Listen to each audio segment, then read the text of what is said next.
මෙහෙම එකක් තමයි කියලා දෙන්නේ. ග්‍රීන් මොස්ටර් නිර්මාණය කිරීම සඳහා පහත දැක්වෙන රටාවට අදාළ දිගෙන් යුතු කම්බි කැබලි කපාගත යුතුයි. දිග සෙන්ටිමීටර් වලින් දක්වා ඇත. හරි අපිට මෙන්න මේ ගානේ රටා දෙකක් දීලා තියෙනවා.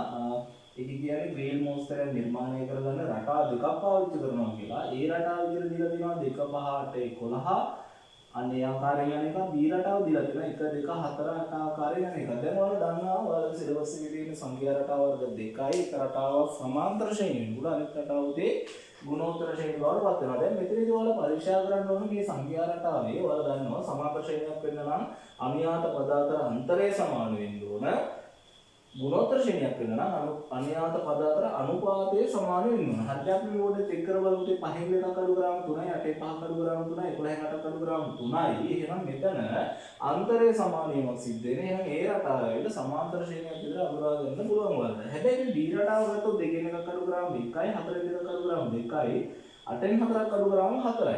එහෙනම් මේක ගියලා සමාන්තර ශ්‍රේණියක් වෙන්න බෑ. එහෙනම් අපි බලන්න ඕන දෙකට එකේ ගොඩවල් 2යි 4ට දෙකේ ගොඩවල් 2යි 8ට 4 ගොඩවල් 2යි. එහෙනම් අනුයාත පද අතර අනුපාතය එතන සමාන වීමක් සිද්ධ වෙනවා. එහෙනම් B රටාව අපිට අඳුර ගන්න පුළුවන් ගුණෝත්තර ශ්‍රේණියක් විදිහට. හරි. දැන් මේ දෙක තේරුම් ගත්තා නම් අපිට ඊළඟට කියනවා මෙන්න මේකේ ඒ රටාවේ කැබලි ගණන. හරි. ඒ රටාවෙන් කැබලි 20ක් ගන්න ඕන කියලා මෙන්න මේකෙදි ඔයාලට කියලා තියෙනවා. ඒ වගේම B රටාවේ කැබලි ගණන කීයක් වෙනවද? 12ක් කියලා දීලා තියෙනවා. හරි. එතකොට දැන් මේ ඔයාලට තේරෙනවා මේ A රටාවේ පද 20ක් තියෙනවා. B රටාවේ පද 12ක් තියෙනවා කියන්නේ. ඒක තමයි මෙතනදී අදහස් කරන්නේ.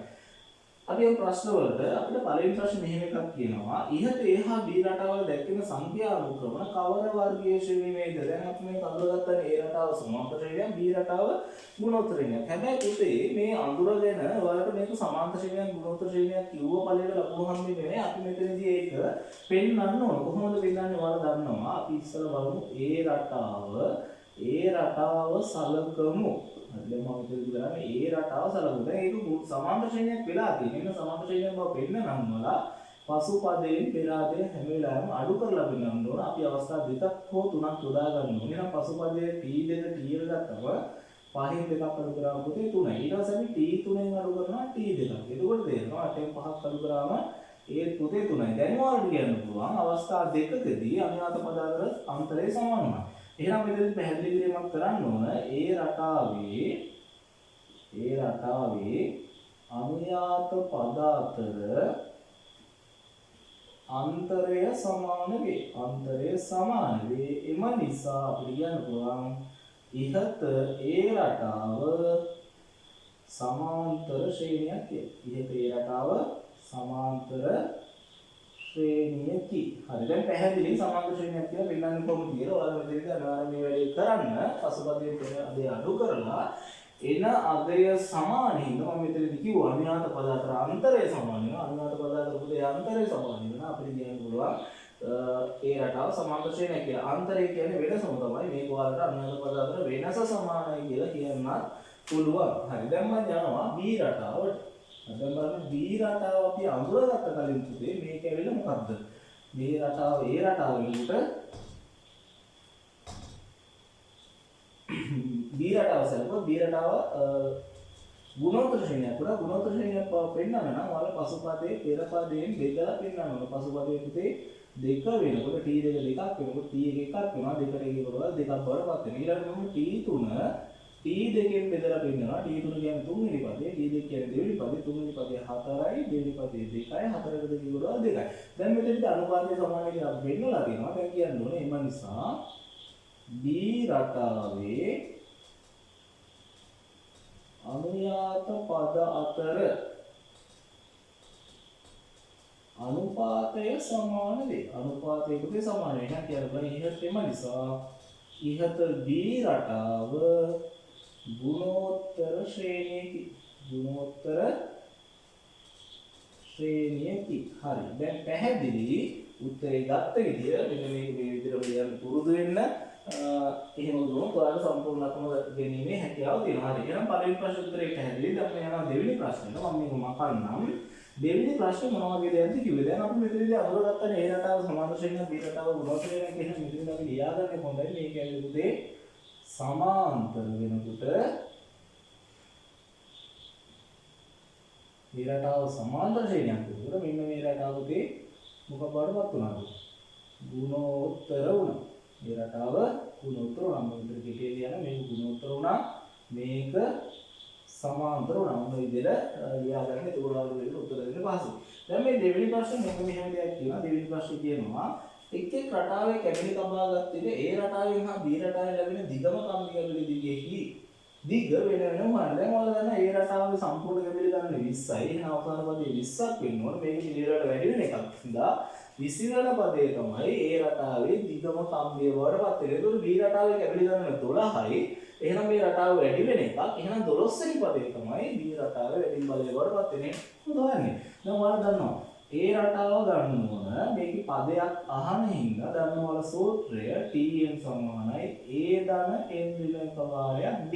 හැබැයි මේ A ධන n ඍණ ප්‍රවාහයක් D කියන එක කියනකොට පුතේ ඔයාලා ආදේශ කරද්දී ගොඩක් අය වරද්ද ගන්නවා. මෙන්න මේ D තියෙන පිළිවෙස්නේ මෙන්න මෙතනදී D අනිවාර්යෙන් පුතේ මේ n ඍණ එකකින් ගුණ වෙන්න ඕනේ. ඒක ගොඩක් අය කරන්නේ නැහැ. එහෙනම් මගේ උපදේශ තමයි මෙන්න මේ සූත්‍රය මේ විදිහට පාඩම් කරගන්න. Tn සමානයි A ධන D වාරයක් එන්නේ කියලා. දැන් ඔයාලට ගැටලුවක් වෙන්නේ නැහැ. මේ D වලට ධනාවත් ඍණාවත් එයා තියෙන ඉදිරියෙන් හින්දා කිසිම ප්‍රශ්නයක් වෙන්නේ නැහැ. ඍණාවත් පුතේ මෙතන ඍණ කියලා දාන්න ධනාවත් මෙතන ධන කියලා. ඒතර ඔයාලට තේරෙනවා මෙතන වරහන් ඉවත් කරගත්ත පිටු කියලා. දැන් ඔයාලා ආදේශ කරන්නේ මෙන්න මේ විදිහට සූත්‍ර මතය තියාගන්න පුළුවන්. ඒතකොට කියන්න පුළුවන් මේ රටාවේ A කියන්නේ පළවෙනි පදේ. දැන් පැහැදිලි පළවෙනි පදේ 2යි. D අපි කලින්ම හොයාගත්තා. පහෙන් දෙකක් කරපුවාම 3යි. ඒක වැඩි වෙන හින්දා තමයි දාන ඕනේ. දාන 3ක් බාරපත් වෙනවා. n ඍණ ඒකයි. හරි දැන් පැහැදිලි දෙකට තුන කවදාවත් එකතු කරන්නේ අපි මෙතනදී බෝඩ් මාස් නියමයි පාවිච්චි කරන්න ඕන. දැන් මෙතනදී අපි කියන්නේ 20 වෙනි පදේ හොයන්නේ කියලා. එහෙනම් පැහැදිලි t 20 සමානයි 2 ධන 3 වාරයක් 20 අඩු කිරි මෙතන n ගියක් වෙනවද? 20ක් බවටපත් වෙනවා. මෙතනදී ඔයාලා ඉස්සලා වරහන් ඉවත් කරගන්න ඕන 20 එකක් අඩු කරාම පුතේ 19යි. එහෙනම් 3 වරක් 19ට එකතු වෙන්න ඕන කියලාද? දෙකක්.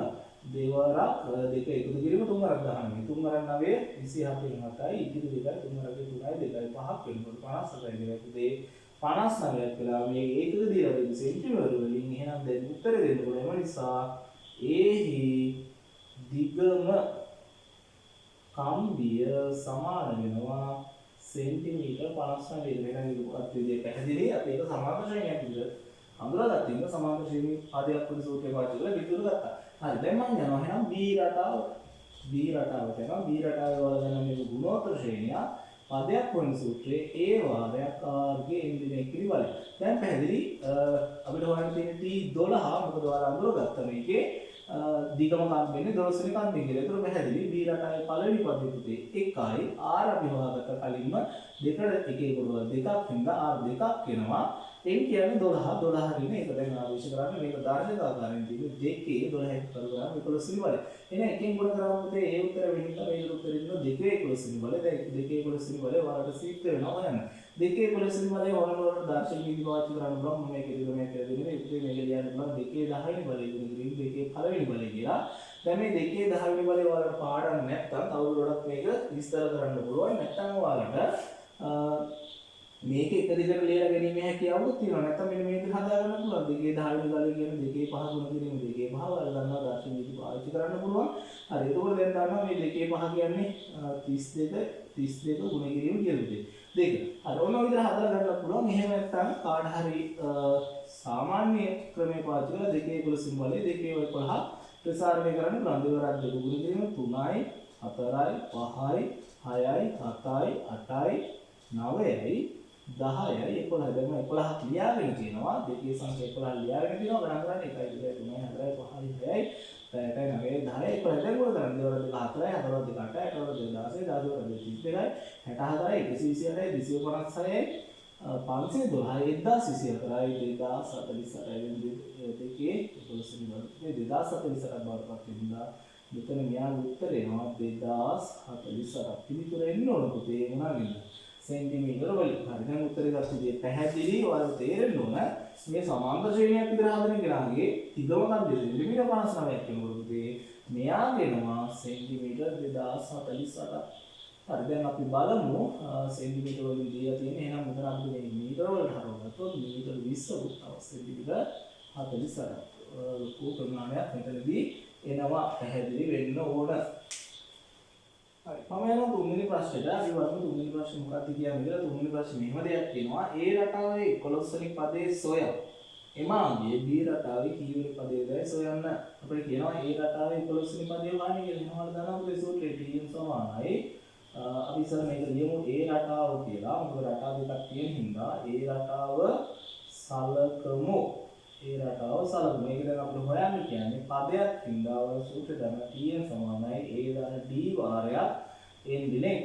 n දින එක වාරයක් D කියන එක D වාරයක් n දින එක ලියා ගන්න. ඒකට මේ ගානේ පිළිතුරු ගන්න වලට පහසුයි. දැන් ඔයාලට කියන්නේ T11 හොයන්න කියලා. පැහැදිලි A ඇවිල්ලා 2යි D අපි කලින් හොයාගත්තා 3යි n ඇවිල්ලා 11ක් ඉන්න මෙතන 11 ගිරින් 1. හරි දැන් පැහැදිලි 2 දාන 3 වාරයක් 11 එක කලුරම් පුතේ 10ක් වෙනවා 3 වරක් 10 30ක් වෙනවා 30යි 2යි ගියා 3ක් 32ක් බවටපත් වෙනවා. ඔන්න පැහැදිලි මෙයාගේ 11 වෙනි පදේ 32ක් බවටපත් වුණා. හරි දැන් මෙතනදී ඔයාලට උත්තර දෙකක් ගන්න පුළුවන්. උත්තර ක්‍රම දෙකකට ගන්න පුළුවන්. දැන් මෙතන 4 8 එහෙනම් ඊළඟ වෙනවා 16 පුතේ ඊළඟ වෙනවා 32. මෙතනදී ඔයාලට සූත්‍ර වලට යන්නේ නැතුව B රටාව කෙලින්ම ලියනවා. B රටාව කෙලින්ම ලියන්න පුළුවන්. තව පද කීයද ලියන්න දෙන්නේ? දෙකක් නේ දැන් ඔයාලට තේරෙන්න ඕනේ. 1 2 4 8 8 වරක් 2 16යි 16 වරක් 2 පුතේ 32යි. ඔන්න ඔහොම තමයි යන්නේ. දැන් පේන්න ඕන වලට A රටාවේ 11 වෙනි පදයේ 32 වෙනකොට B රටාවේ 32 කියන්නේ 1යි 2යි 3යි 4යි 5යි 6යි එහෙනම් දැන් පැහැදිලි කරන්න පුළුවන් B රටාව ගත් විට 32 යනු එහි ඊළඟ 6 වෙනි පදයේ 6 වන පදයේ මෙතනදී සූත්‍ර නැතුව ඔයාලට පිළිතුර ලබා ගැනීමේ හැකියාව තියෙනවා. ලකුණු දෙනවා ඉතාලට. ඉතාලම පහසුවෙන් පිළිතුර ගන්න පුළුවන්. හරි දැන් පැහැදිලි ඔයාලට තුන්වෙනි ප්‍රශ්නෙට කොහොමද උත්තරේ ගත්තේ කියලා. දැන් මම යනවා හතරවෙනි ප්‍රශ්නෙට. බලමු අපි හතරවෙනි ප්‍රශ්නේ මොකක්ද කියන්නේ කියලා.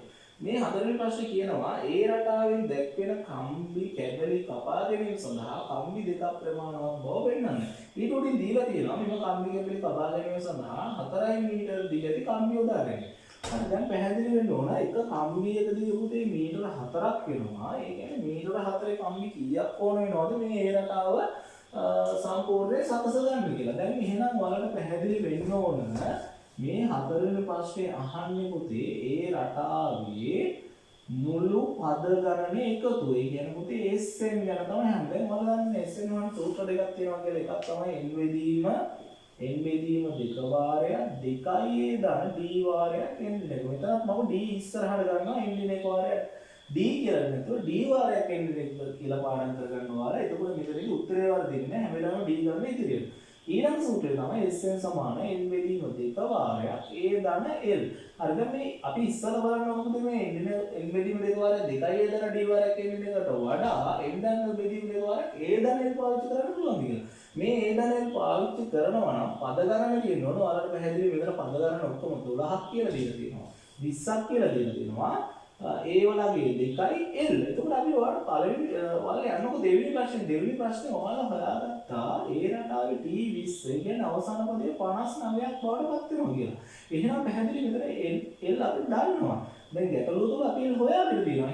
එහෙනම් A දන්නවා N දන්නවා. එහෙනම් ඔයාලට ඉතාම පහසුවෙන් මෙන්න මේ සූත්‍රය අයින් කරලා SN සමාන n බෙදීම 2 වාරයක් A ධන L පාවිච්චි කිරීමේ හැකියාව තියෙනවා. මේක ඔයාලා පැහැදිලිව අඳුරගත්තා නම් මම මෙතනදී යොදාගන්නේ n බෙදීම 2 වාරයක් A ධන L කියන සූත්‍රය. දැන් ඔයාලට පැහැදිලි වෙනවා අපිට තියෙන පද 20ක එකතු හොයන්න. මොකද A රටාවේ පද ගණන ඔක්කොම කීයද?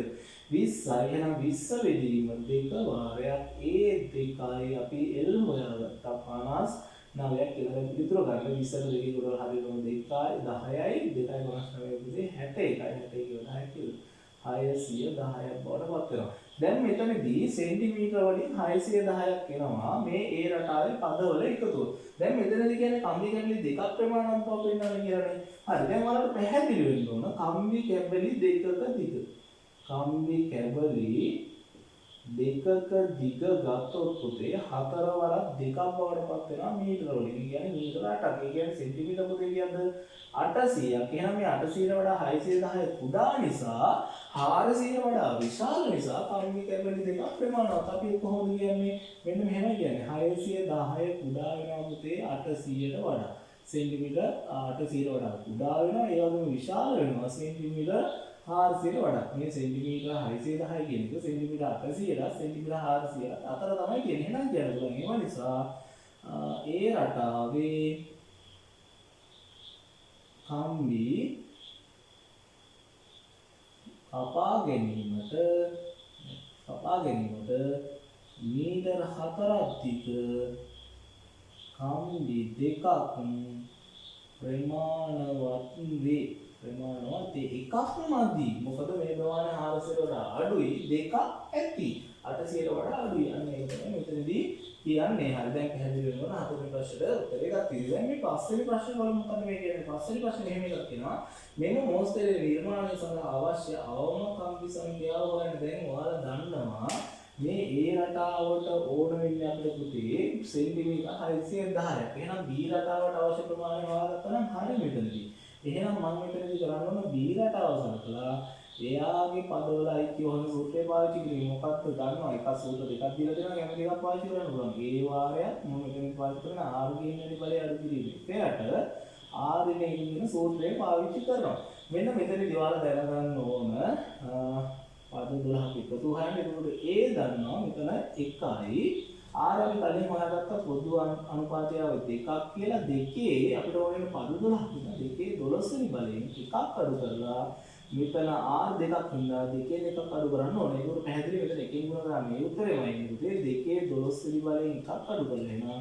දෙකෙන් එකක් අඩු කරාම එකක් බවට පත් වෙනවා. මේක එකෙන් බෙදුවොත් එන්නේ ඒ උත්තරෙම හින්දා මේ උත්තරේම. එහෙනම් දෙකේ 12 වෙනි බලයෙන් එකක් අඩු කරාම හරියි. දැන් ඔයාලා මෙතන කලින් ගානට අපි දෙකේ 11 වෙනි බලය හොයාගත්තා. ඔයාලට පැහැදිලි වෙන්න ඕන 2048ක් කියලා.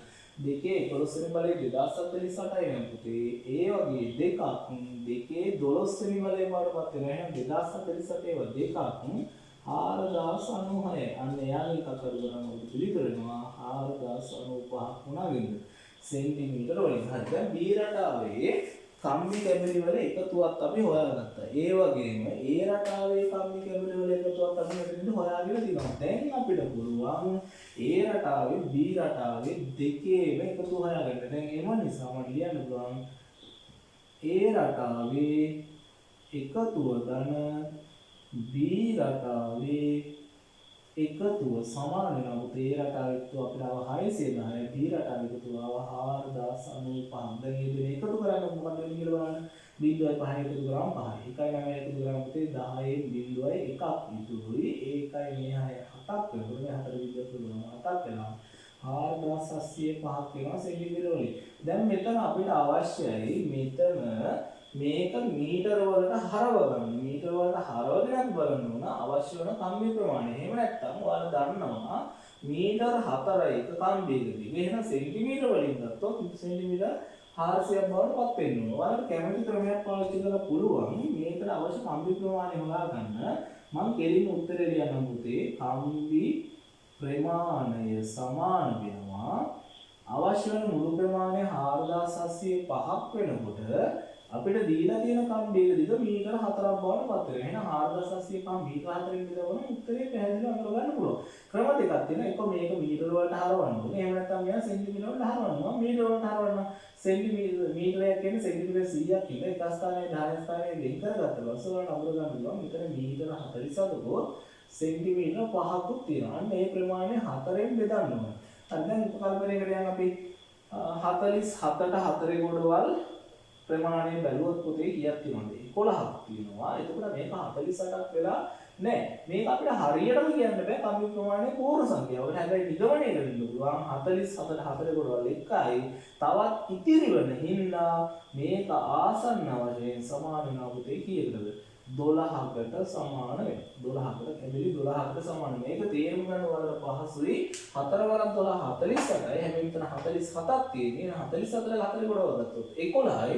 තව ඉතිරි වෙන හින්දා අනිවාර්යෙන් තව කම්බි ලෙවල්ලක් අවශ්‍ය වෙනවා. මොකද මේක 48 ඉක්මවලා යන්නේ නැහැ නම් කම්බි ප්‍රමාණය ආසන්න වශයෙන් කියන්නවද 12ක් බවට පත් වෙනවා. හරි.